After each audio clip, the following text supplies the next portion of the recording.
Well, hey there, and welcome to Board to Learn, the channel dedicated to helping you learn how to play your new games faster. My name is Kent, and today we're looking at Faraway, a strategic card drafting game for 2 to 6 players. So, meet me at the table, and we'll get started.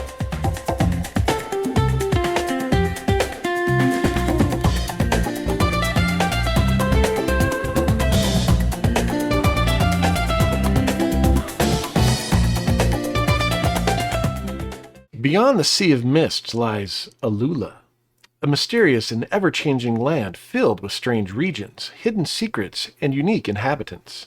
As you explore the continent, you'll build your own journey across the land, discovering its wonders and earning fame along the way. To set up, start by shuffling the 68 region cards, then deal 3 cards face down to each player. Place the remaining cards face down in the middle of the table to form the draw deck. Next, create a face-up market below the deck by revealing cards equal to the number of players, plus 1.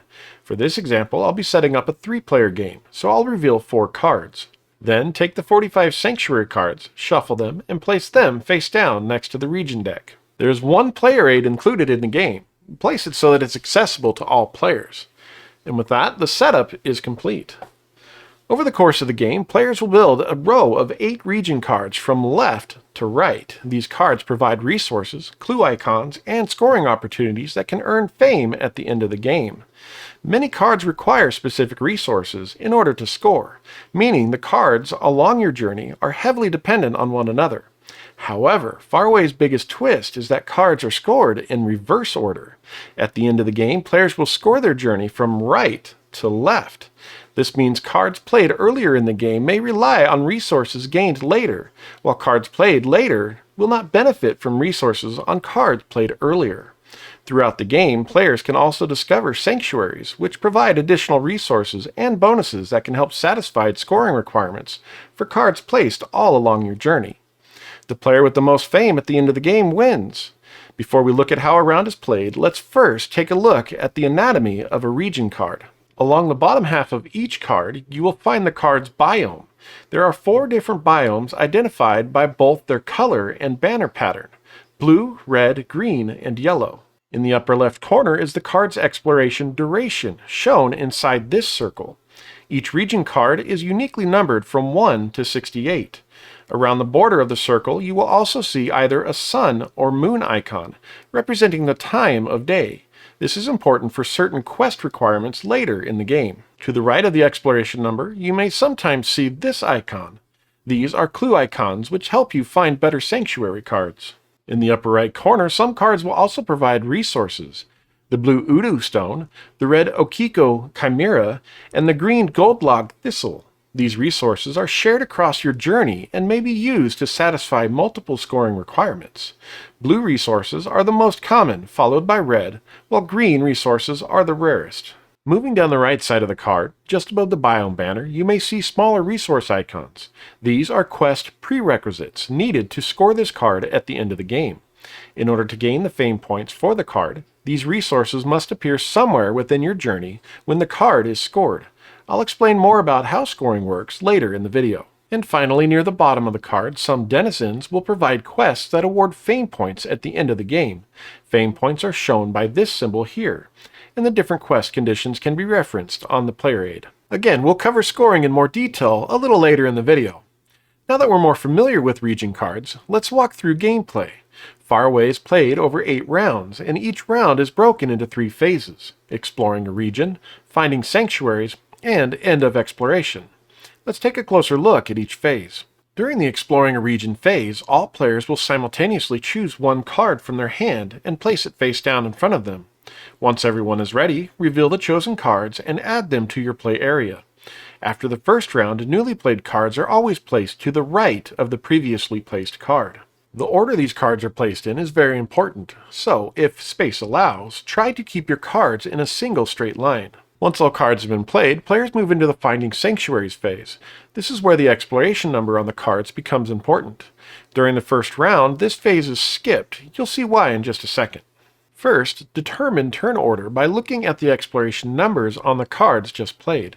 The player who played the lowest number will go first, followed by the next lowest number, and so on. Then check to see if the exploration number on the card you just played is higher than the number on your previously played card.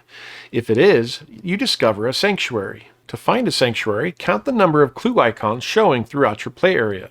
Then draw that many sanctuary cards, plus one additional card for increasing your exploration number. Look through the drawn sanctuary cards, choose one to keep, then place it above your region cards. Return the remaining sanctuary cards face down to the bottom of the sanctuary deck. If you have no icons in your play area, you still draw and place one sanctuary card. Speaking of sanctuary cards, let's take a look at a few so you know what to choose. On the top half of the card, you will find different icons that can benefit you throughout the game. The icons that may appear are Clue, Night, or the 3 different resources. On the bottom half of the card, you may find side quests with bonus fame point opportunities. Some sanctuary cards will also match one of the 4 biome colors. Once a sanctuary card is placed, it remains face up for the rest of the game. This means all icons and region colors on the sanctuary card will count throughout the entire scoring phase. This can be especially helpful when scoring the first few region cards.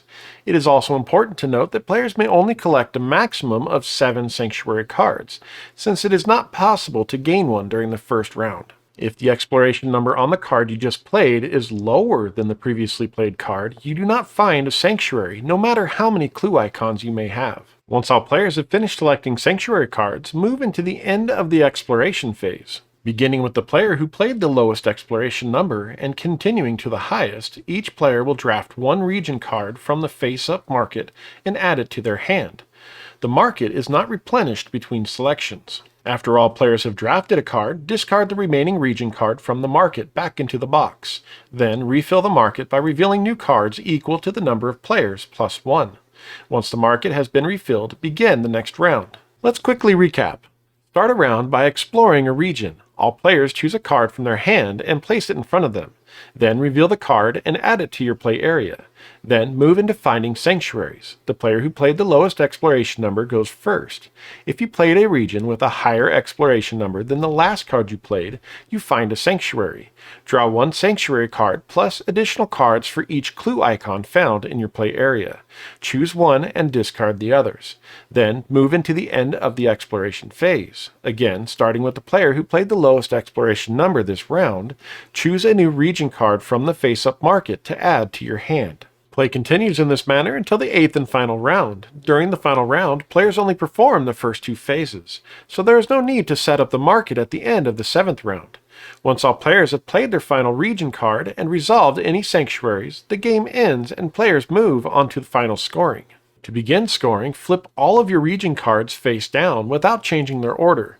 Then take the score pad and begin scoring your play area from right to left. Flip over the first card and check to see if you meet the scoring prerequisites. Then look at the requirements for the quest itself. Remember, sanctuary cards may provide resources that help satisfy all requirements. If the card scores successfully, record the fame points earned. Continue revealing and scoring cards one at a time from right to left.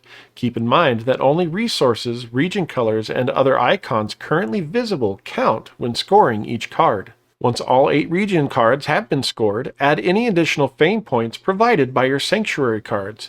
At this point, everything is visible and will count. The player with the most fame points wins the game. In the case of a tie, the tied player with the lowest total exploration number in their play area wins. And that's how to play Far Away.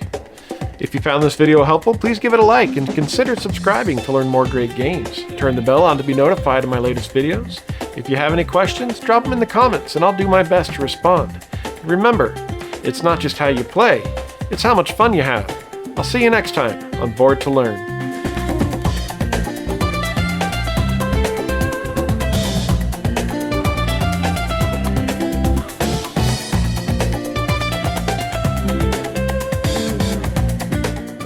Start by shuffling the 68 region cards. Then deal. Let's take a cloaker.